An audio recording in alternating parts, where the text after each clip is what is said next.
And so I told him, here's what you're going to do. You're going to take this contract, the master contract, you're going to take it to the front office, you're going to get it signed, you're going to let them know you need a certificate of insurance. I want you to attach both those to the email, send it, and then we'll wait for the subcontract. All of a sudden, an hour later, he comes back, hey, John, they need that insurance. I go, well, I told you to send it. Why didn't you? Well, the girls in the office said not to yet because here's why. I go, no, that's not the instruction. Now, because my instruction wasn't followed, now we have to go back and we have to resubmit it. And how does that make us look? It makes us look like we're not following their directions. How does that make us look when we get to the job site? Are we going to follow instructions?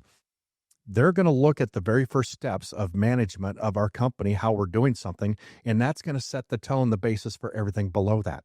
So now how are they going to look at us as a whole, as a company?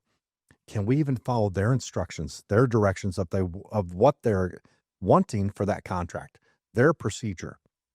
If we can't follow someone else's procedure, how are we going to set our own and follow ours? It starts right there. And it's difficult when, and this is one of those weeks that I've had in the last week here, that I feel like I'm giving instructions and people feel like, well, I'm going to do it this way, or I know better. And where does this mindset come from?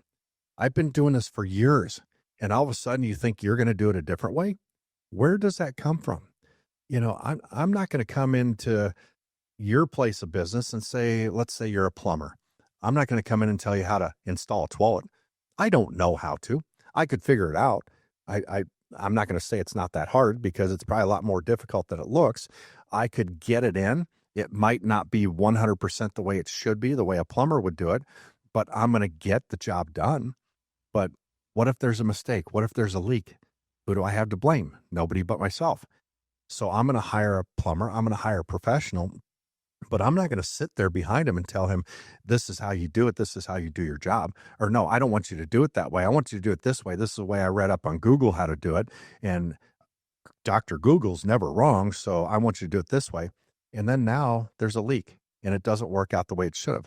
If I would have just let that plumber install that toilet the way it was supposed to be, everything would have been fine. I've noticed over the years too, when we were doing a lot of residential, there's nothing worse than a homeowner hanging over your shoulder and telling you how to do something, or, well, I did my research and I heard this is how it's supposed to be done.